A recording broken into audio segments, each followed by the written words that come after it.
Pozdrav ljudi, dobrodošli u naš novi video. Prije svega da vam poželim dobrodošlicu u novi video i novim članovima na kanal da poželim dobrodošlicu na kanal. Evo danas nastavljam sa tom pričom, prošla priča vam se, koliko vidim iz vaših reakcija i iz vaših komentara, prošla priča vam se svidjela, znači o tom mome dolasku u Sloveniju i o tom mome procesu prilagođavanja, procesu snalaženja tu u Sloveniju. Pa eto, ako želite da budete uključeni u tu priču, pogledajte prošli video što sam snimio na tu temu, ostavit ću vam u prvom komentaru ispod ovog videa link, pa kažem možete pogledat da bi povezali ovaj nastavak priče sa tom pričom. Tako da, evo, znači, nastavljamo od tog perioda kad sam ja došao u Sloveniju, šta me dočekalo u stanu, kako sam opremio stan i tako te neke stvari, prva plata, kako sam dočekao prvu platu i to. Znači, to vam je sve ispričano u prošlom videu, sad idemo dalje. Znači, idemo taj neki period, možda nakon nekih 4 mjeseca tu u Sloveniji, ajde recimo neke 4 mjeseca, ne mogu sad baš tačno se orijentisati, ali ipak je dugo vremena prošlo, znači prošlo je punih 7 godina, ali otprilike znači tu neki 4 mjeseca nakon mog dolaska u Sloveniju počinju, ne mogu sad reći novi problemi, nove zavrzlame, što se kaže. U prošlom videu sam rekao da mi je firma obezbijedila, znači, mislim, smještaj koji sam ja plaćao i sve je to bilo super, znači, eto, recimo prva ta 3 mjeseca, 4, ja sam uspio opremiti stan, kupio sam sve što mi je bilo potrebno, i suđe, i krevet, i sto, i televizor, u međuvremenu sam kupio i sve sam sebi, sredio, što se kaže, mislim sredio, skromno sam se obezbijedio nešto za neko normalno funkcionisanje, za to neko osnovno normalno funkcionisanje.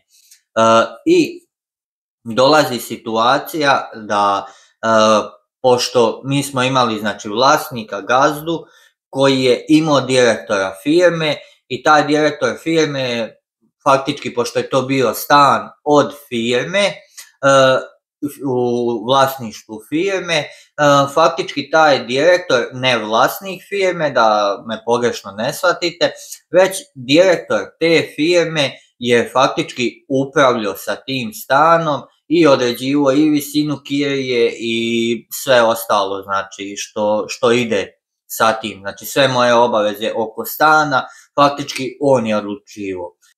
Da bi, znači, eto, nakon 3 mjeseca, ili je 4, ajde sad ne mogu se tačno sad orijentisati, da bi meni, znači, faktički sekretarica me pozvala, pošto sam ja plaćao direktno kod sekretarice firme i to je išlo, ne znam, u kakav budžet, vjerovatno u firmin budžet, nemam pojma ni ja, uglavnom sve obaveze i sam plaćao, znači, kod sekretarice firme, da bi ona mene rekla, znači u narednom periodu, koliko god da ostaneš u tom stanu, svaki mjesec ti je po 10 eura više. Ja sam se onda, znači, šokirao, znači, zašto po 10 eura više, ne znam, znači, ja sam tu došao 3 mjeseca, faktički nisam poznavao jezik, ajde malo sam se tu upoznao sa ljudima, ali ne znam jednostavno kako to ide. Jest da sam ja potpisao ugovor za stan i sve to, ali razmišljam zašto sad, znači, svaki mjesec po 10 eura više. Ja pitam, mislim, u tom trenutku mi je prolazilo kroz glavu zašto, znači, pitam nju zašto, jesam ja nešto tu pogriješio ili šta. Znači, ja sam faktički uložio svoje pare u taj stan da ga opremim, da mogu tu normalno živjeti, dogovorili smo tu cijenu, mislim dogovorili smo, vi ste rekli tu cijenu, ja nisam se bunio, ja sam plaćao i znači, eto, ta 3 mjeseca plaćao sam i sad, da bi na kraju vi povećavali cijenu, znači, ja bukvalno nemam gdje sa tim namještajem, jest da to nije bio sad neki ekstra kvalitet, ali je bilo, znači, puno bolje nego kako sam ušao u stan.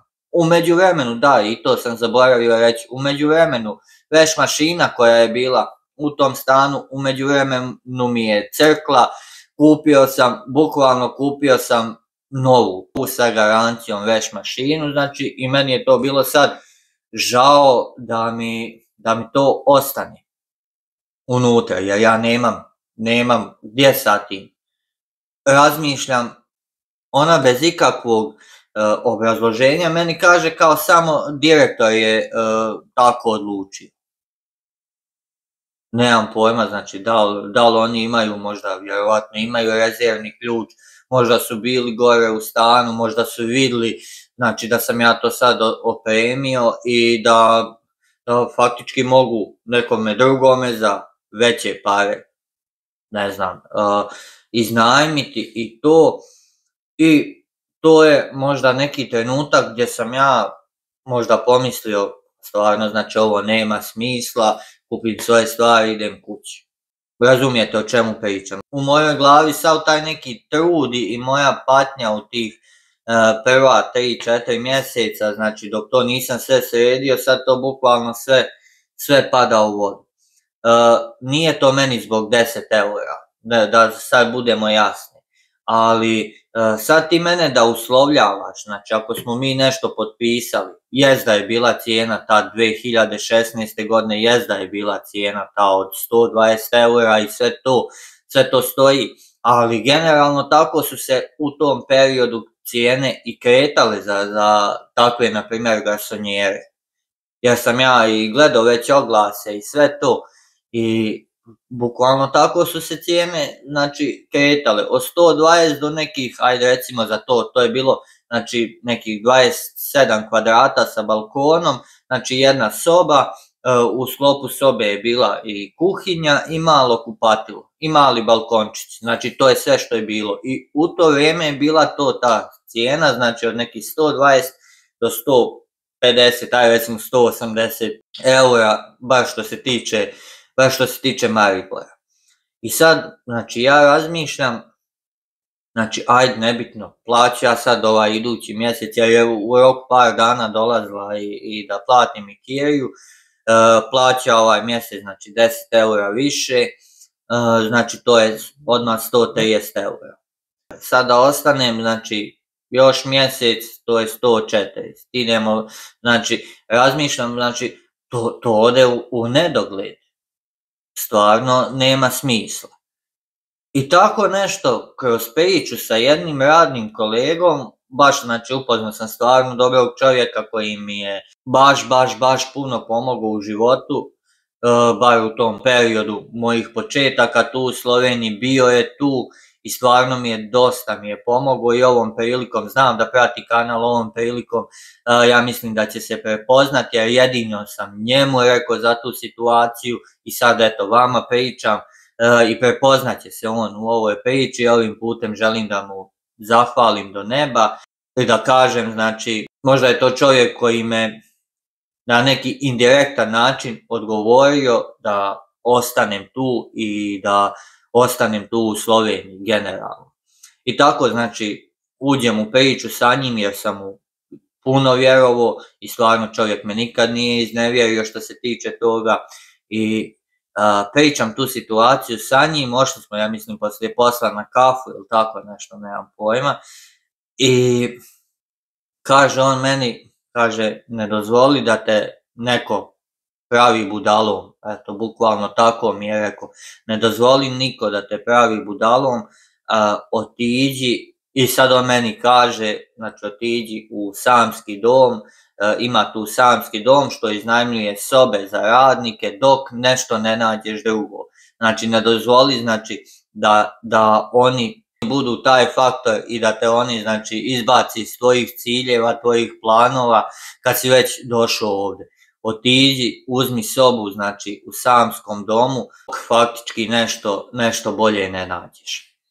S obzirom, eto, da sam ja imao još tih par dana do plaćanja kirije, znači ja sam se faktički ušutio što se tiče toga, a vamo sam, znači, tad mi je rekao, znači, na kojim strancama mogu gledati za oglase za stan, otprilike rekao mi je i kako na slovenskom da se predstavim i mislim naučio me kako na slovenskom da se predstavim, šta da kažem i otprilike da mogu ući u tu neku komunikaciju sa ljudima dok ne dođemo do te same teme da sam ja stranac i da ja ne znam dobro govoriti slovenski jezik. I ja sam njega poslušao, prvo sam tražio po oglasima i tu sam pronalazio par nekih stanova, međutim, pošto tad nisam imao ni auta, da vam iskreno kažem, nisam ni znao kako autobuske linije funkcionišu. I to ću vam ispričati kako je to sve teklo, ali sad ćemo se bazirati samo na ovu priču, a ovo ćemo vjerovatno u nekom drugom videu. I tih par dana mi je prošlo u tome da ja tražim taj, znači faktički novi smještaj. Ako ne nađem, znači solucija ostaje taj samski dom. I nema mi drugi. A samski dom je, ako neko ne zna, znači to su sobe koje se iznajmljuju radnicima u kojima bude po 2-3 čovjeka i postoji mogućnost, ali više morate platiti, znači postoji mogućnost da budete sami u sobi, ali naravno morate više platiti i te sobe su dosta manje od ovih standardnih soba gdje budu po 2-3 radnika, faktički nepoznata 2-3 čovjeka spavaju, znači to je faktički samo prenoćište, bukvalno prenoćište, ali u tom trenutku, znači ako nemate izlaza i to je dobro jer nude vam prijavu, znači možete biti prijavljeni na toj adresi, znači i u tom trenutku, znači ako je neko u bezizlaznoj situaciji, to vas može spasti, ko što je i mene na kraju spasilo. I dolazi taj dan kad ja trebam plaćati kiriju i ja još faktički ništa, ja mislim, da, tako je bilo, ja mislim da je to bio petak.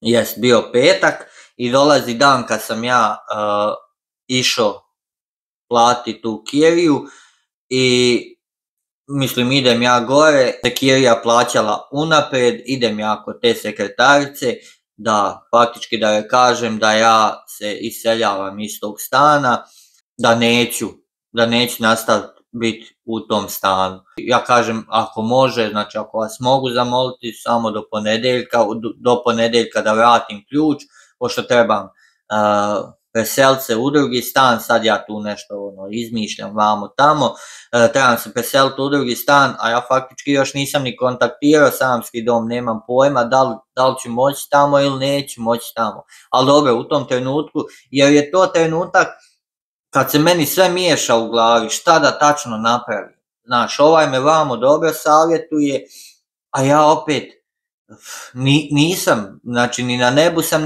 ni na zemlji sam, ne znam kakav je to osjećaj. I ja njoj odlučim tako reći, međutim, znači, pošto nije bilo toga glavnog direktora, faktički ona nema ništa sa tim, to taj direktor odlučuje kako i šta. Ona je mene rekla, dobro, ništa, znači kao, znaš, u ponedjeljak dođi, vrati ključ i gledat ćemo koliko ima troškova i onda ćemo u ponedjeljak sve riješiti. Pošto sam ja htio platiti troškove i sve to, kao napištamo obračun, napištamo na satu struju, šta je ona meni sve nabrojala da napišem, pa kao sve rešćemo račune i to je to. A vamo sam odlučio sa tim svojim stvarima, ne znam šta da napravim, ništa, ostao ću pa sretno bilo onome koji uđe poslije mene, sretno mu bilo i što naš narod kaže halal mu bilo, razumiješ. Šta bi ja sad? Znači dao sam svoje pare u tuđi stan, ali nema veze. I tako je bilo, petak zovem ja taj samski dom, pitam da li ima neka soba, oni kažu ima, da li postoji mogućnost da iznajmim sobu da budem sam u sobi, kao može, ali to bi malo skuplje koštalo. Inače soba, znači sama soba ko soba, faktički krevet se plaća 120 € po osobi, a sama soba, znači da budeš sam u sobi, je bila 150 eura. I znači bez troškova, bez išta, znači što faktički meni ispada jeftinije od ovoga što sam bio.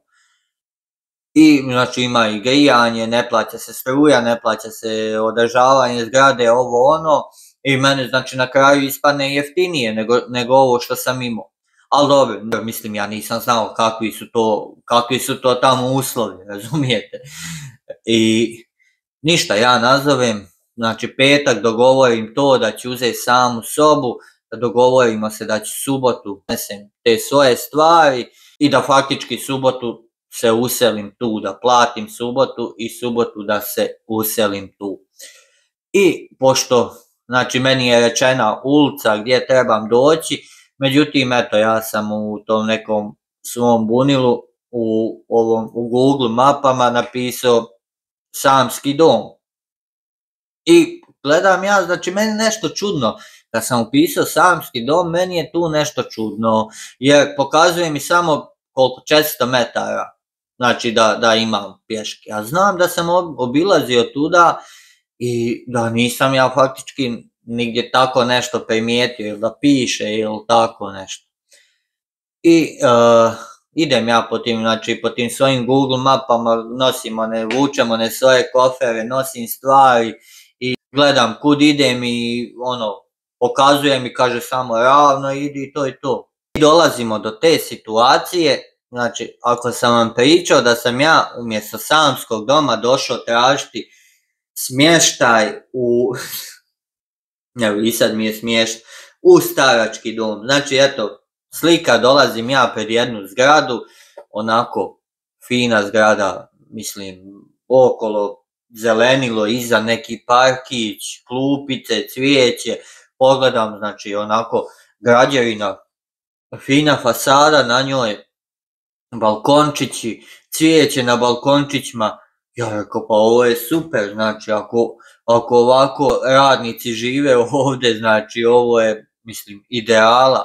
Vidim, znači sve pokošeno, uredno, čisto, nigdje papirića nema, nigdje opuška nema.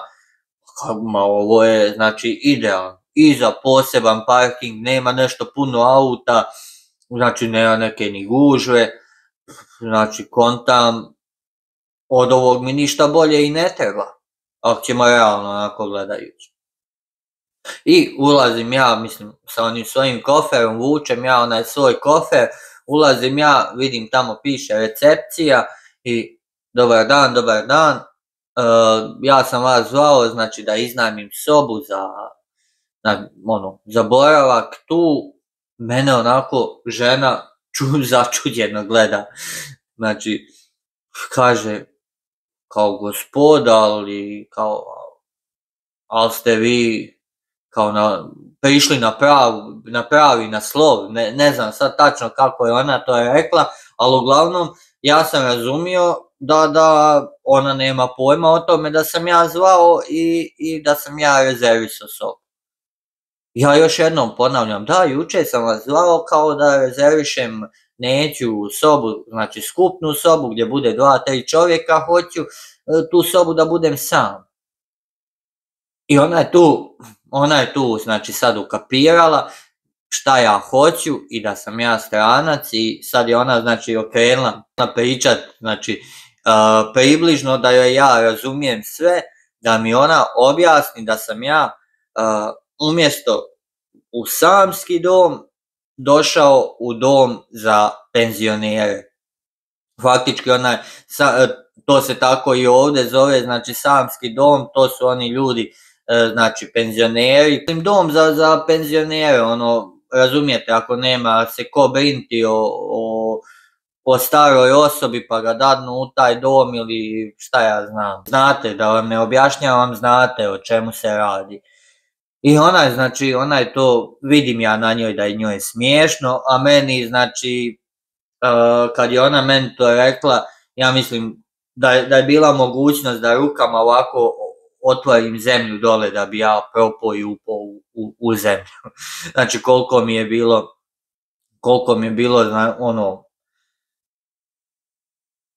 nezgodno, ne znam kako vam rekao, nezgodno, sramota. faktički neki, ne znam, nelagodan osjećaj, znači ono, ja sam vjerovatno mijenjao na licu boje ko semafor, znači i ona je tu, znači ono, mirno postupila prema meni, rekla je, znači u tom smislu da ja njoj objasnim šta ja u stvari hoću i ja sam njoj, znači objasnio jer sam i ja, znači razumio skonto da ja nisam na pravom mjestu i gdje sam ja, znači. I ona je ovako mene fino izvela na taj put i pokazala mi faktički kud trebam otići da bi došao do tog samskog doma. Međutim, to se nije zvalo samski dom, to se zvalo đački dom, znači koji je đački dom bio preuređen u dom za radnike, faktički u smještaj, kolektivni smještaj za radnike. I eto, ja mislim da bi bilo dosta za ovaj video. Iduće nedelje nastavljam priču odavde gdje sam stao. Priča je zanimljiva sa puno dešavanja i puno tih nekih anegdota koje se rado sjetim.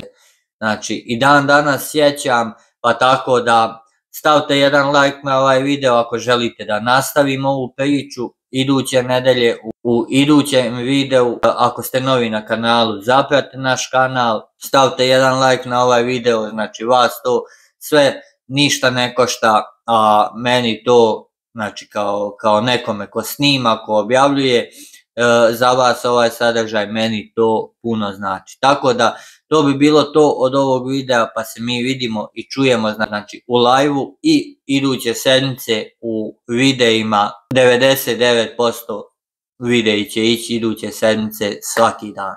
Tako da to bi bilo to od ovog videa, pa se mi vidimo i čujemo u sljedećem javljanju. A do sljedećeg javljanja lijep pozdrav svima. Ćao!